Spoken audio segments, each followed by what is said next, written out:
question. Ministère public.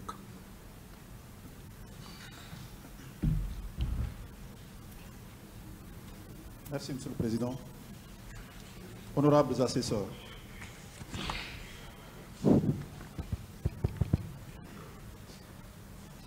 Monsieur Abdourahim Diallo. Abdul Hamid.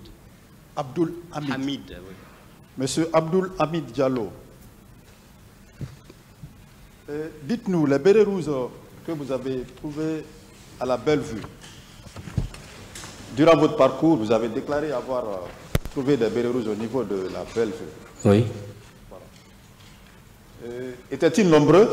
Oui, ils étaient nombreux parce que ils étaient au niveau de la case. Ils étaient à bord de quel véhicule? Non, mais ce n'est pas une question de véhicule. Les engins, je crois, étaient garés dans... Vous savez, il y a un contingent qui se trouve à la case de Bellevue.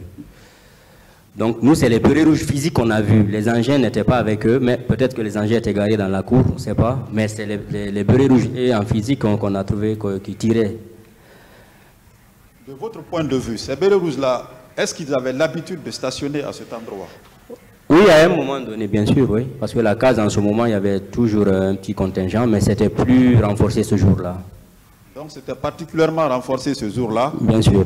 Dans l'optique d'empêcher voilà, les manifestants? Absolument. Bien. Est-ce que vous avez pu identifier l'un d'entre eux? Non, non, du tout. Sous l'esplanade, vous dites avoir été bloqué par le colonel Keboro. Bien sûr.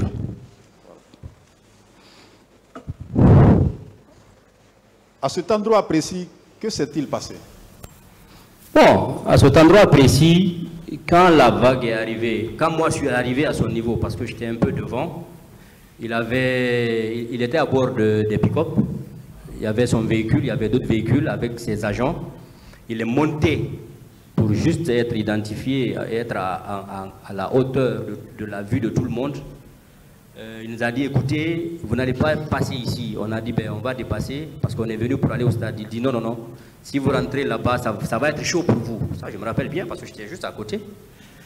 Et de discussion à discussion, il y a eu des jets de pierre et il ne pouvait pas tenir, il a quitté. Il s'est déplacé, il n'a pas quitté, il s'est vraiment démarqué, il a quitté, on est passé. Donc à ce niveau, il vous a menacé en disant que si vous accédez au stade, ça allait être chaud. Absolument, oui. Ça, je suis catégorique là-dessus.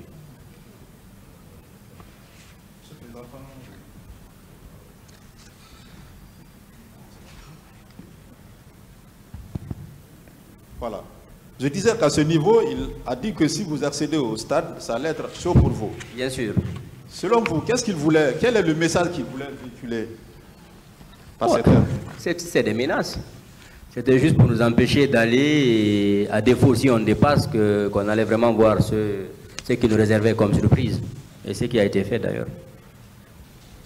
Bien. En tenant ces propos, et certainement vous avez suivi le passage de M. Martial à la barre ici. Bien sûr.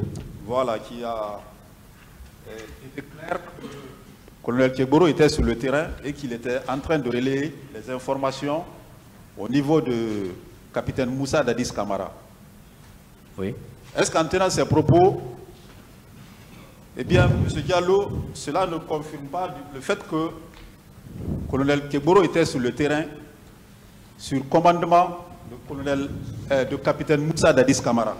Bien sûr, pour qu'un officier de son gabarit soit sur le terrain, il faut qu'il soit affecté conséquemment pour la cause. Bien. Pour sa hiérarchie.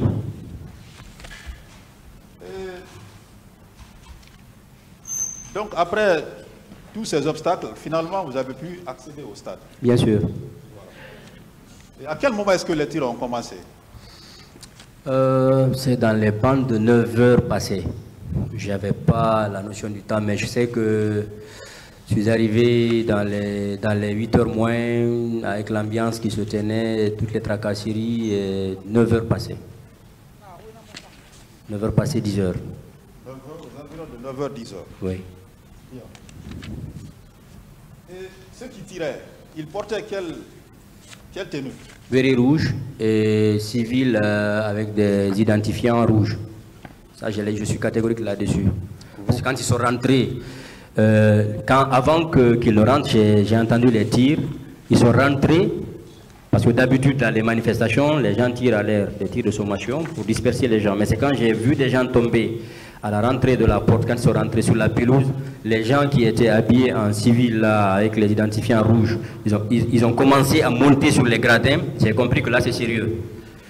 Donc vous confirmez qu'il s'agissait bel et bien des bérets rouges? Bien sûr. Et les tirs qu'il effectuait, est-ce que c'était des tirs de sommation ou bien c'était des... À bout portant. À bout portant. Absolument. Bien. À ce niveau, avez-vous constaté des corps? Oui, bien sûr. Bien sûr. C'est quand les gens ont commencé à tomber que moi, je me suis faufilé pour aller de l'autre côté afin de chercher à m'échapper. Est-ce que vous avez assisté à d'autres scènes?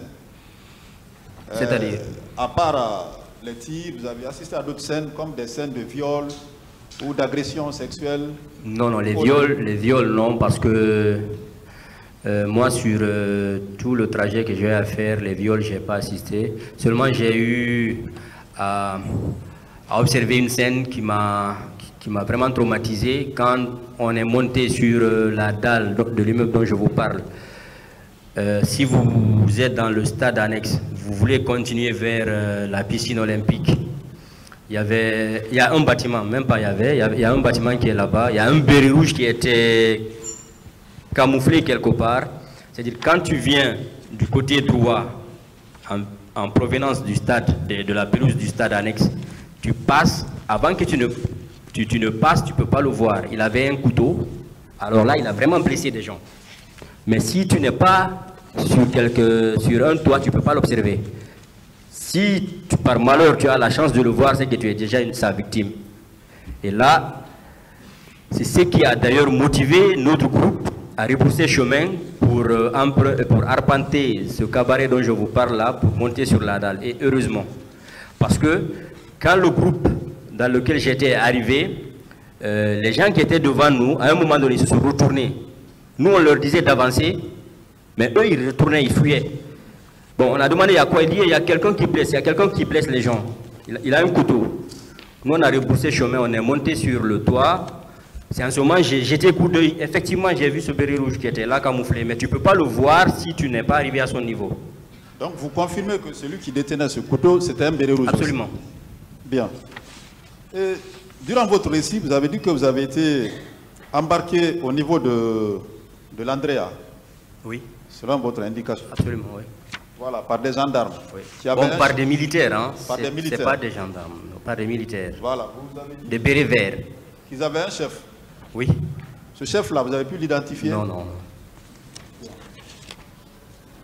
Et vous confirmez aussi que lorsqu'on vous a embarqué, la direction c'était au camp Alpha Yaya? Bien sûr.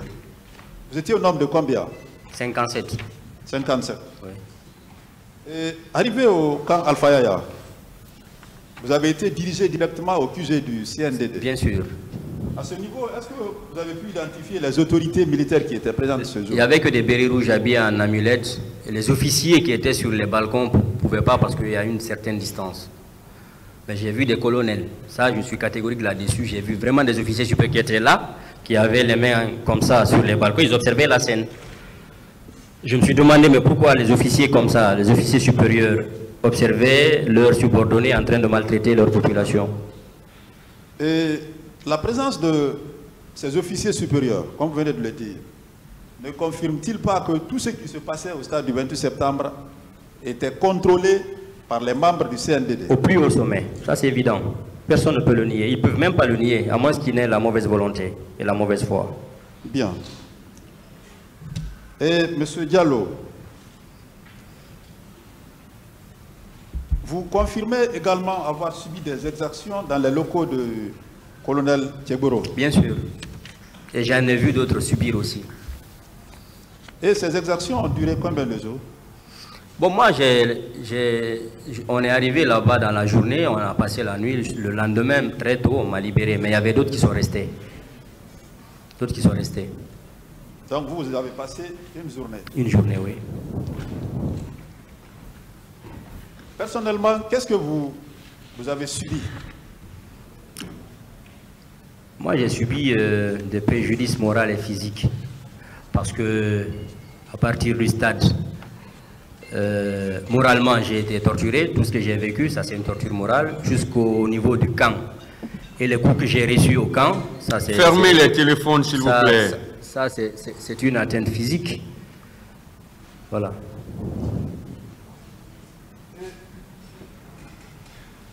N'eût été le fait que vous vous êtes présenté comme étant un journaliste, quel serait votre sort aujourd'hui? Seul Dieu le sait, je ne sais pas, franchement. Peut-être que j'aurais subi le même sort que ceux que j'ai laissés dans les cellules là-bas. Avant de terminer, M. Diallo, puisque vous avez subi ce jour, comme vous venez de le décrire, vous et vos compagnons d'infortune, qu'est-ce que vous tenez pour responsable? Les autorités d'alors. Les autorités d'alors? Bien sûr. Vous pouvez être plus précis? Le président d'Addis, parce que c'est lui qui gouverne le pays. Il pouvait empêcher tout ce qu'il voulait, empêcher, il pouvait empêcher cet événement. Parce que comme militaire de la taille des colonels qui étaient du stade jusqu'au camp et tout ce que les gens ont subi, il pouvait stopper ça. Ça c'est évident. L'armée, c'est la discipline et les ordres. Avant de terminer, vous avez subi les dépositions des parties civiles à la barre ici. Partiellement, oui. Voilà, notamment, il y a l'une d'entre elles qui avait déclaré avoir subi des coups de poignard. Oui. Voilà, et en présence de M. Claude Pivy. Oui. Vous vous rappelez? Oui, bien sûr. Et dans les locaux de colonel Kegboro, on vous a déclaré aussi que le colonel Pivy était sur le terrain en train de faire des ratissages. Absolument. Là, je suis catégorique. Est-ce qu'à travers ces déclarations, eh bien, on ne peut pas être d'accord là-dessus qu'effectivement, M. Claude Pivy, lors des événements du 28 septembre 2009, a effectivement commis des exactions sur les populations civiles? C'est évident, parce que même les officiers supérieurs gendarmes l'ont dit. Ça, c'est évident. Merci, M. le Président. Honorable, ça c'est ça.